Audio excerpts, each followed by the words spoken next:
এই ঋণগুলো ফেরত পেতাম, আমরা অন্তত একটা বছর করবিহীন জীবনযাপন করতে পারতাম। আলোচনায় অংশগ্রহণ করবেন আসন নম্বর 344 মার্দিয়া মমতাজ। মাননীয় সদস্য মার্দিয়া মমতাজ, আপনার সময় 6 মিনিট। ধন্যবাদ আপনাকে। ধন্যবাদ মাননীয় স্পিকার। আমাদের এই সংসদটিকে কেউ বলে থাকেন জুলাইয়ের সংসদ, কেউ বলেন এটি গুম, আয়নাঘর, নির্বাসন থেকে ফিরে আসা মানুষদের সংসদ। আমি গর্বিত এই সংসদের অংশ হতে পেরে। একই সাথে আমাদেরকে আরও একটি জিনিস বিব্রত করে যে এই সংসদে এমন 11 জন ঋণ খেলাপি আছেন একই দল থেকে, যাদেরকে দেখলে এখন মনে হচ্ছে যে এই ঋণ খেলাপির পরিমাণটা আমাদের জন্য একটি বোঝা। আমি যদি আপনাকে সংখ্যাটি বলি, এই বাজেটে ঋণ খেলাপির আমাদের মোট পরিমাণ 6,44,000 কোটি এবং করের পরিমাণ 6,95,000 কোটি। মাঝে মধ্যে মনে হয় যে এই বছরটা যদি আমরা এই ঋণগুলো ফেরত পেতাম, আমরা অন্তত একটা বছর করবিহীন জীবনযাপন করতে পারতাম। মাননীয় স্পিকার, এই ঋণের এই যে রাজস্ব আদায়ের লক্ষ্য, এটা আদায়ে এনবিআর 30 বার ব্যর্থ হয়েছে।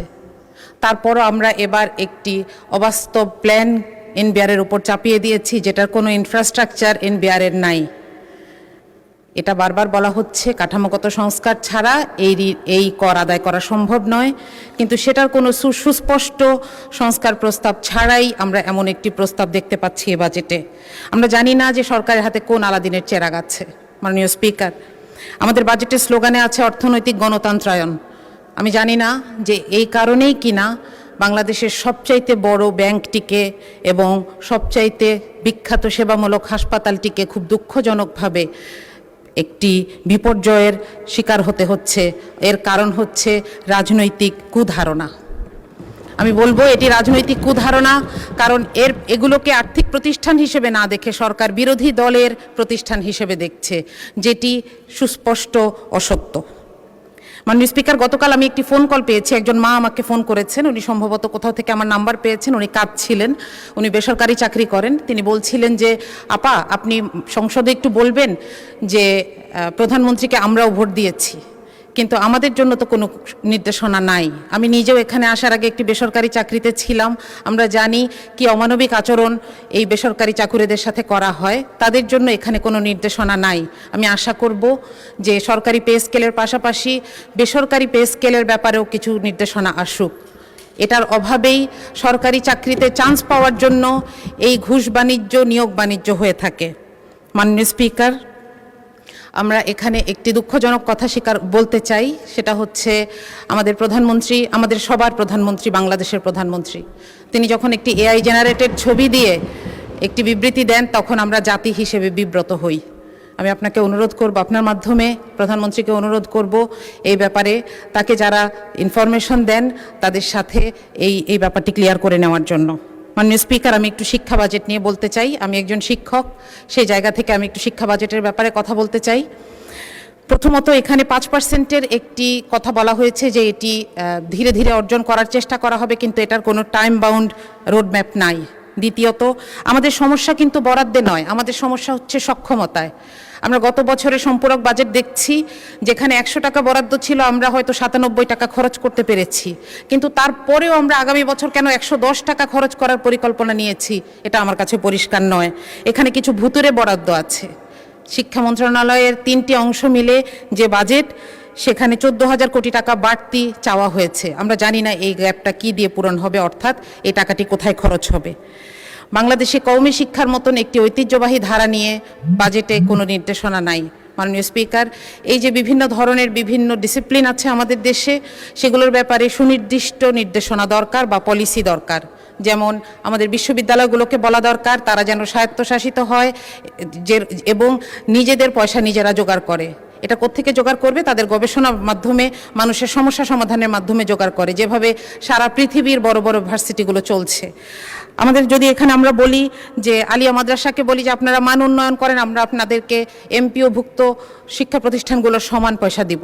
আমরা যদি বলি যে জাতীয় বিশ্ববিদ্যালয়কে বলি আপনারা এমপ্লয়মেন্ট তৈরি করেন, আপনাদেরকে আমরা ভর্তুকি দিব কিংবা আপনাদেরকে আমরা বরাদ্দ দিব, এভাবে তাদের সামনে সুনির্দিষ্ট লক্ষ্য ঠিক করে দেওয়া প্রয়োজন মাননীয় স্পিকার। সুতরাং এইখানে শিক্ষা বাজেটে বিশেষ করে আমাদের আরও বেশি স্পেসিফিক এবং বিস্তারিত বাজেটের নির্দেশনা প্রয়োজন। সবশেষে একটি সংখ্যা বলছি যে পরিচালন ব্যয় যদিও বলা হচ্ছে যে এবার পার্সেন্টেজে কমেছে, কিন্তু বাজেটের সাইজ যেহেতু বড়, তাহলে আগের বছরের থেকে প্রায় 6,22,000 কোটি টাকা বেশি পরিচালন ব্যয় নিয়ে এই বাজেটটি আমাদের সামনে পেশ করা হয়েছে। তো এটার ব্যাপারে আসলে এই স্ট্যাটিস্টিক্সগুলোর ব্যাপারে সততা দরকার ছিল, যে পার্সেন্টেজের ক্ষেত্রে কমানো হলেও আসলে এটা টাকার অঙ্কে বেশি। মাননীয় স্পিকার, বাজেট আসলে একটা দেশের মানুষের এবং সরকারের সাথে একটি সামাজিক চুক্তি। সুতরাং এখানে বাস্তবসম্মত, জবাবদিহিমূলক এবং প্রাতিষ্ঠানিক সক্ষমতা প্রয়োজন। মাননীয় স্পিকার, আমি আপনার কাছে আর 1 মিনিট প্রার্থনা করছি। জি প্লিজ, জি। আপনি কন্টিনিউ করেন, 1 মিনিট সময় বরাদ্দ হলো। Thank you. আপনাকে ধন্যবাদ। আমি একটি গল্প বলার জন্য এই 1 মিনিট সময় চেয়ে নিলাম আপনার কাছে। সেটা হচ্ছে একজন দেশের অর্থমন্ত্রী মিস্টার এক্স যেদিন প্রথম অফিস করলেন, তিনি দেখলেন তার টেবিলে 3টা খাম, তিনি এবং উপরে লেখা কোনো সমস্যায় পড়লে এই খামটি খুলবেন। তো খাম নাম্বার 1 খুললেন তিনি। একটা সময় দেখলেন যে খুবই অবস্থা খারাপ, দেশের মানুষের চাহিদা পূরণ করা যাচ্ছে না, অর্থনীতির অবস্থা খারাপ। তিনি খাম খুলে দেখলেন লেখা আগের সরকারকে দায় দিয়ে দিন, এবং তিনি সেটা করলেন। দেখলেন যে সব সমস্যা মোটামুটি একটু মানুষ একটু বুঝেছে। আরও কিছুদিন পরে যখন আবার সমস্যা এরকম বেড়েছে, তিনি দ্বিতীয় খামটা খুললেন, সেখানে লেখা বিরোধী দলকে দায় দিয়ে দিন। তো তিনি বিরোধী দলকে দায় দিলেন। আরও কিছুদিন পর যখন দেখলেন যে আর পারা যাচ্ছে না, চলবে না, তখন তিনি তৃতীয় খামটি খুললেন, এখানে লেখা যে আরও 3টি খাম বানান এবং আপনি পদত্যাগ করুন আপনার পরবর্তী অর্থমন্ত্রীর জন্য। মাননীয় স্পিকার, সরকারের অংশ হিসেবে আমরা চাই না এই বাজেট আমাদের ব্যর্থতার দলিল হোক। আমরা চাই এই বাজেট বাস্তবায়ন হোক। এই জন্য এটার যতগুলো অ্যানোমালি আছে, যতগুলো জায়গায় সমস্যা আছে, এগুলোকে দূর করেই আমরা সামনে এগোতে চাই। আপনাকে ধন্যবাদ মাননীয় স্পিকার। ধন্যবাদ মাননীয় সদস্য আপনাকেও।